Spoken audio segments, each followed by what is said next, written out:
Չինա վերաբերում հայցը, ես կուզեի որ ներկայացնես։ Կիրանցում վերակառուցված եկեղեցու բացման ժամանակահատվածում մայիսի 2-ին, եթե ամիս-ամսաթվի հետ կապված չեմ սխալվում, ես գնացել էի լուսաբանելու, որովհետև Կիրանցի հետ կապված ցանկացած իրադարձություն ես առաջինը իմանում եմ համայնքի բնակիչներից, բացի այդ գրված էր նաև թեմի Facebook-յան էջում, այսինքն այնպես չէր, որ այդ ինֆորմացիան գաղտնի էր կամ այնպես չէր, որ արգելված էր լուսաբանել եւ ով կարող է եկեղեցու վերաբացումը ինձ արգելել, որպեսզի ես լուսաբանեմ։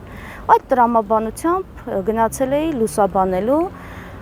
նույնիսկ չգիտեի, օրինակ Նիկոլ Փաշինյանը գալու է թե չէ, բայց ճանապարհին տեսնելով այդ անվտանգության շքախումբը, ոստիկանական բազմաթիվ մեքենաներ, պարեկների մեքենաներ եւ այլն, արդեն հասկանալի էր, որ այնուամենայնիվ Փաշինյանը գալիս է, բայց ասեմ մենք դա հասկացել ենք արդեն Սևան հասնելիս, իսկ բուն արդեն Կիրանցում երբ ես իջա, մեքենայից դեռ չիջած, ինձ մոտեցավ ՊՊԾ ծառայողներից մեկը եւ սկսեց ինձ կարգ ու կանոն թելադրել, ես ուզում եմ, բայց շատ հանգիստ, դա էլ ասեմ, այսինքն պարզապես ուզում էր ասել, որ եկեղեցու ներս չմտնեմ, այսքան հեռավորություն պահեմ, Փաշինյանին չմոտենամ, այսինքն փորձում էր ինձ համար, այսպես խմբագրի աշխատանք կատարել, սահմանափակել իմ աշխատանքը, մենք գիտենք, որ լրագրողների ազատ տեղաշարժը, միտքը եւ այլն անգամ իրենց խմբագիրներն են խուսափում սահմանափակել։ Հիմա տվյալ դեպքում ՊՊԾ ծառայողը փորձում էր բանակցում էր, որտեղ մենք այդ ժամանակ տեսախցիկը դեռ չենք միացրել։ Ես ասում եմ, մենք չէինք հասցրել իջնել դեռ մեքենայից, ՊՊԾ ծառայողը մոտեցավ։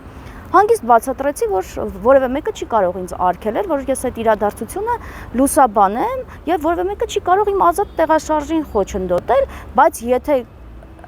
ինչ որ բանով իրենց աշխատանքին խանգարելու եմ, թող ասեն, հասկանամ, այսինքն ես կարող եմ հեռավորությունը մի փոքր այլ վայր կանգնել, եթե օրինակ իրենց խանգարելու եմ եւ այլն, այսինքն զուտ բանակցություններ էր ընթանում լրագրողի եւ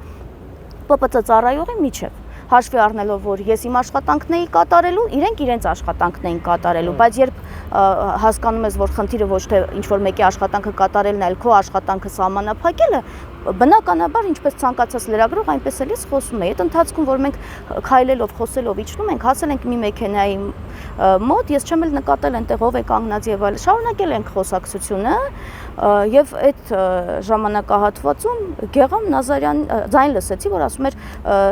այս ինչը ստեղ ինչ գործ ունի, տարեք սրանց տեղից, ասում եմ մենք այդ ժամանակ տեսանկանում չէինք իրականացնում։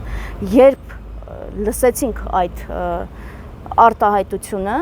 բնականաբար թեքվեցինք, ասացինք, իսկ դուք ստեղ ինչ գործ ունեք ու արդեն շարունակվեց թեման, որտեղ ես ասացի, որ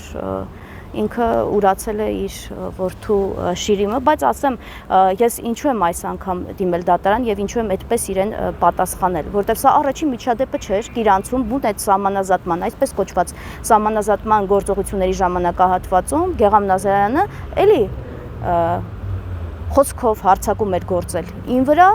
ընդ որում Գեգամ Նազարյանը, որը այդ ժամանակահատվածում ընդդիմադիր ֆրակցիայի падգամավոր էր, երբ ոչ միայն ին վրա էր հարձակում գործել, այլև փողոցը փակած, կարող եք տեսնել բնակիչների վրա եւ ասում էր ինչ է ուզում եք որ Արցախի օրը ընկնի, հորդորում էր որպեսզի փողոցը բաց էին։ Ես այդ ժամանակ ուղիղ հեռարձակում էի իրականացնում եւ բնականաբար այդ ամեն ինչը ուղիղ եթերով հեռարձակվել է։ Սա դատավարությունա պատիվն ու արժանապատվությունը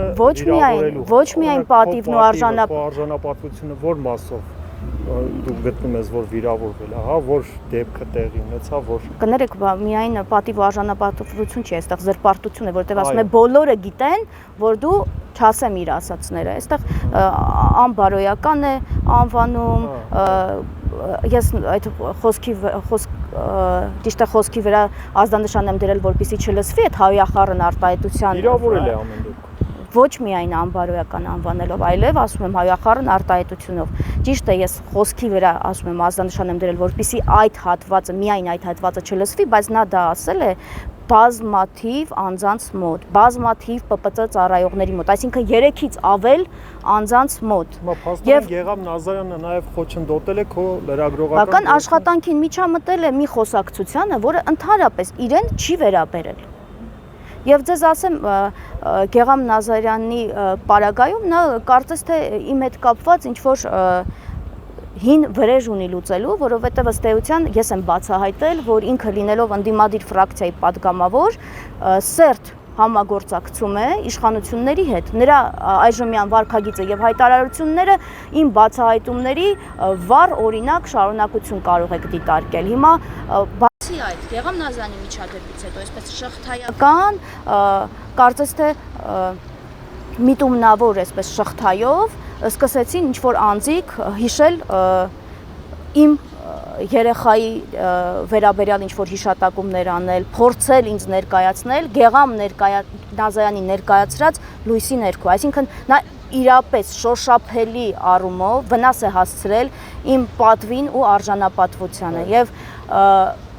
խոչընդոտել է նաև իմ մասնագիտական գործունեությանը, որովհետև այդ իրավիճակից հետո ես դարձել եմ ըստ էության առավել այսպես թիրախավորված, առանց այն էլ թիրախավորված էի, հաշվի առնելով նաև այն վայրերը, որտեղ ես հեռարձակումներ եմ իրականացրել եւ այնտեղ ուղիղ հեռարձակումներ իրականացնելը իշխանությանը ձեռնտու չէր եւ վերջում պարզվեց, որ նաեւ այլ որոշ ուժերի եւս ձեռնտու չէր, այլ անհատների եւ որոշ քաղաքական գործիչների եւս ձեռնտու չէր։ Հիմա շոշափելի վնաս է հասցվել իմ պատվին եւ արժանապատվության։ Ինչ վերաբերում է նրան, որ ես հիշատակել եմ Գեգամ Նազարյանի որդուն, ապա հիշեցնեմ, Գեգամ Նազարյանը ազգային ժողովի падգամավոր էր այդ ժամանակահատվածում եւ եթե մարդը ընտրել է քաղաքական ճանապարհ եւ ամբողջ քարոզարշավի ընթացքում ընդդիմադիր հարթակից խոսել է իր որդու վերաբերյալ, ապա ինքը պիտի պատրաստ լիներ իր կերպարանափոխության ժամանակահատվածում, որ որևէ մեկը կարող է իրեն նաեւ այդպիսի դիտարկում անել։ Գուցե սուր, գուցե նաեւ որոշակի առումով էմոցիոնալ, բայց դրան պիտի պատրաստ լինել, որովհետեւ եթե դու ինքդ ես պարբերաբար շահարկում, պիտի պատրաստ լինես, որ դիմացինը քեզ կարող է այդ շահարկման մասին նաև հիշեցնել։ Ավելին ասեմ, Գեգամ Նազարյանն ասում էր, որ իմ նմանը իրավունք չունի եկեղեցի մտնել այնտեղ։ Ավելին ասեմ, Գեգամ Նազարյանն ասում էր, որ ինքը օգոստոսի 15-ից հետո ազատ է լինելու, իսկ ես բանտում եմ լինելու։ Հետաքրքիր է այդ ժամանակահատվածում падգամավոր Գեգամ Նազարյանին այդպիսի ինֆորմացիա որտեղից։ Եկեք գնանք ամեն դեպքում։ Իսկ դատական հայցով ինչ է պահանջում, ներողություն խնդրի, փոխհատուցում տրամադրի, ներողություն խնդրի եւ փոխհատուցում տրամադրի եւ այստեղ ասացի նաեւ զրպարտության հետ կապված հարց կա եւ նաեւ պնդման հետ կապված, որովհետեւ մարդը պնդում է, ասում է բոլորը գիտեն, որ դու բոլորը ով միայն նրանք են այդպես ասում, ում իմ աշխատանքը ձեռնտու չէ։ Ընդ որում այնպիսի անձիկ, ովքեր քաղաքականության մեջ են կամ օգտագործվում են քաղաքական ուժերի կողմից։